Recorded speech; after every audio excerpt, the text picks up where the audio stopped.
Assalamualaikum warahmatullahi wabarakatuh. Assalamualaikum warahmatullahi wabarakatuh. Assalamualaikum warahmatullahi wabarakatuh. Assalamualaikum warahmatullahi wabarakatuh. Perkenalkan, nama saya Ulan Purnama Putri. Saya Wada Wulandari. Perkenalkan, nama saya Elvira Nanda, mahasiswa Teknik Informatika angkatan 2019. Saya Reski Rima dan kali ini saya akan bahas analisis sistem antrian dalam pelayanan nasabah Bank Negara Indonesia. Sebagai salah satu perbankan yang dipercayai dan diandalkan oleh banyak nasabah, PT BNI masih memiliki banyak kelemahan. Dengan nasabah yang cukup banyak sehingga antrian nasabah merupakan pemandangan yang biasa setiap harinya.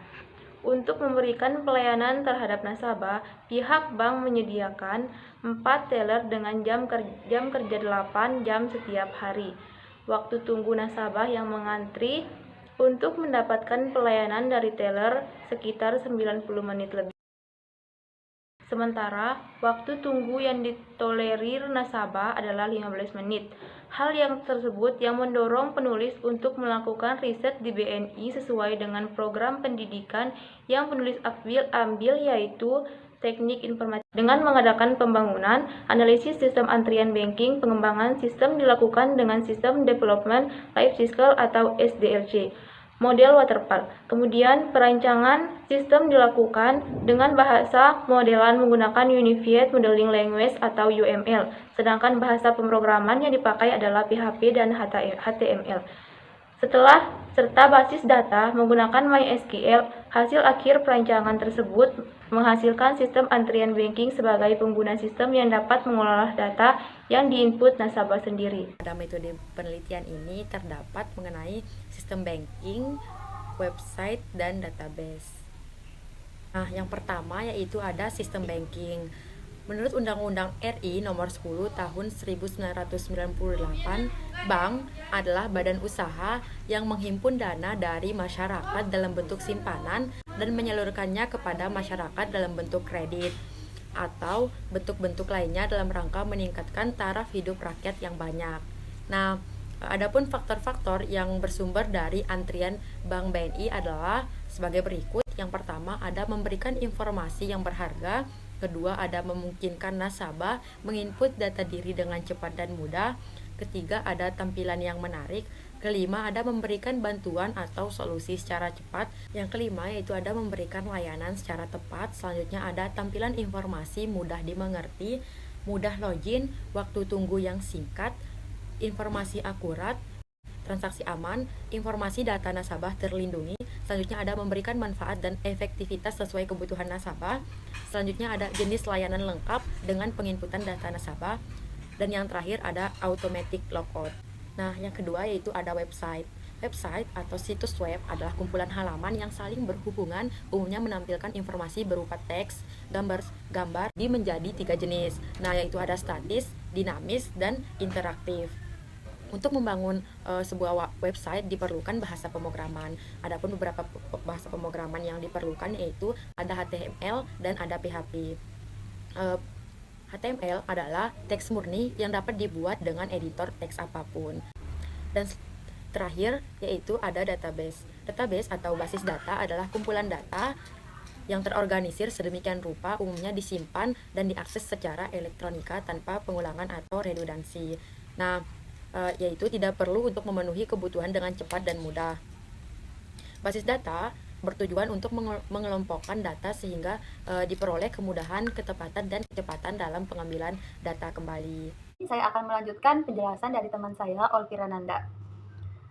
Baiklah, saya akan menuju ke penjelasannya. XMPP. XMPP merupakan singkatan dari X, Apache, MySQL, PHP, dan Perl. Ialah perangkat lunak bebas yang mendukung banyak sistem operasi dan merupakan kompilasi dari beberapa program yang menyiapkan paket perangkat lunak ke dalam sebuah paket. Fungsinya ialah sebagai server yang berdiri sendiri atau localhost yang terdiri atas program Apache HTTP Server, MySQL Database, dan penerjemahan bahasa yang ditulis dengan bahasa pemrograman PHP dan Perl. Permodelan sistem.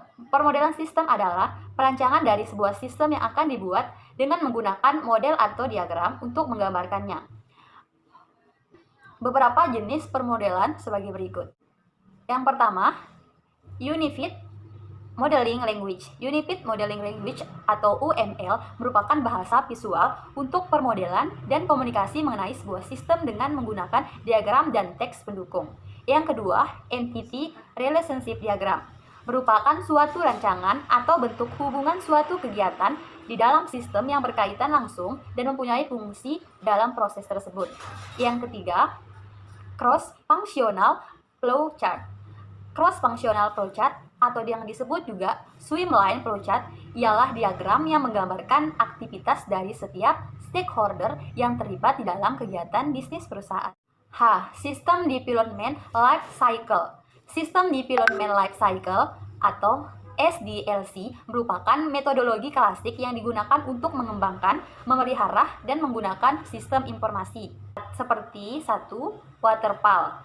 Model SDLC Waterfall merupakan metode dalam mengerjakan pengembangan software di mana setiap fase harus dikerjakan terlebih dahulu sebelum fase berikutnya dijalankan.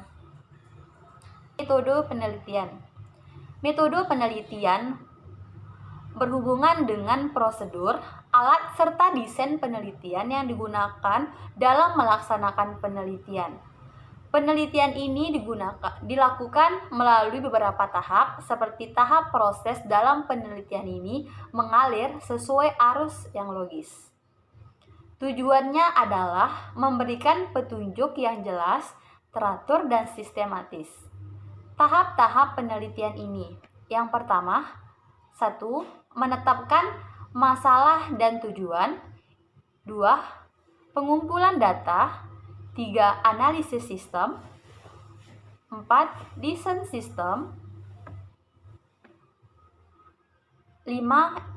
Implementasi sistem. Dan yang terakhir, hasil dan simpulan. Baik, pada hasil dan pembahasan, yang pertama itu ada analisis sistem, yaitu analisis yang sedang berjalan, di mana sistem yang berjalan pada saat di BNI ditunjukkan dengan flowchart sebagai berikut. Jadi gambar ini menjelaskan bahwa proses menabung pada sistem berjalan, yaitu nasabah mengisi slip setoran, kemudian nanti uang akan diserahkan ke bank. Dan selanjutnya, terakhir akan ada laporan diarsipkan oleh operator. Kemudian, pada gambar berikut, menjelaskan mengenai proses membuka rekening pada sistem yang berjalan, yaitu nasabah mengisi slip dari permohonan membuka rekening, dan nanti terakhir akan ada laporan diarsipkan oleh operator. Kemudian pada analisis kebutuhan, dalam tahap ini dilakukan dua jenis analisis kebutuhan yang diperlukan dalam membangun sistem informasi, yaitu analisis kebutuhan fungsional dan analisis kebutuhan non-fungsional. Selanjutnya ada desain sistem. Dalam tahap ini, sistem yang sudah didesain kita akan analisis, yaitu meliputi perancangan sistem. Dalam perancangan sistem yang sudah dibuat oleh peneliti dengan menggunakan UML atau Unified Modeling Language, yaitu Use Case Diagram dan Activity Diagram. Berikut use case diagramnya. Bank atau teller sebagai aktor utama akan menjalankan hampir seluruh proses, mulai dari login, pengolahan data staf, pengolahan data nasabah, pengolahan data uang nasabah, informasi saldo, penarikan uang, transaksi, pembayaran, penyimpanan uang, dan logout. Nah, adapun activity diagram berikut ini. Nah, di sini dalam activity diagram pengolahan data seperti yang pada gambar berikut akan menjelaskan proses pengolahan data seperti data staf, data nasabah, dan data uang nasabah. Nanti prosesnya akan dilakukan setelah melakukan login. Dan perancangan basis data. Peneliti akan membagi perancangan basis data menjadi 3 bagian. Yang pertama adalah level konsep, yaitu basis data yang perancangannya digambarkan dengan interaksi dan relasi antar entitas dalam sistem dengan menggunakan IRD atau Entity Relation Diagram seperti pada gambar berikut. Kemudian ada level logic, yaitu perancangan basis data pada level logic yang digambarkan dengan klasik diagram seperti pada gambar. Kemudian ada level fisik, yaitu perancangan basis data yang menjelaskan struktur tabel yang dibuat pada basis data sesuai dengan rancangan yang telah dibuat. Kemudian kita masuk ke dalam perancangan antarmuka. Perancangan antarmuka yaitu perancangan tampilan user interface dari sistem yang sudah dibuat oleh peneliti. Kemudian akan ada terlihat pada gambar berikut. Tampilan pertama akan menampilkan tulisan masukkan kartu, maka kita pun akan memasukkan kartu seperti pada ATM biasanya, lalu akan mengklik daftar rekening baru. Setelah itu kita akan masuk ke halaman selamat datang di antrian banking pada perancangan halaman login. Di sini kita diminta untuk masukkan user ID dan password. Kemudian akan ada perancangan halaman utama yaitu setelah melakukan login, kita akan diminta untuk memilih menu navigasi untuk mengolah data yang terdiri dari menu informasi saldo, setoran tunai, membuka rekening, dan transaksi pembayaran. Kemudian kita akan ditunjukkan kepada halaman berikut, yaitu seperti pada gambar saldo, isi saldo. Kemudian halaman setoran tunai, maka kita akan masukkan uang setoran tunai. Setelah itu ada halaman buka rekening BNI, maka kita akan mengisi data diri. Selanjutnya ada perancangan halaman buka rekening. Di sini kita akan bisa milih menu pembayaran. Kemudian ada halaman teller, kita bisa membuka rekening BNI. Mungkin itu saja dari saya. Kurang lebihnya saya mohon maaf. Billahi taufiq. Assalamualaikum warahmatullahi wabarakatuh. Mungkin itu saja dari saya. Wassalamualaikum warahmatullahi wabarakatuh.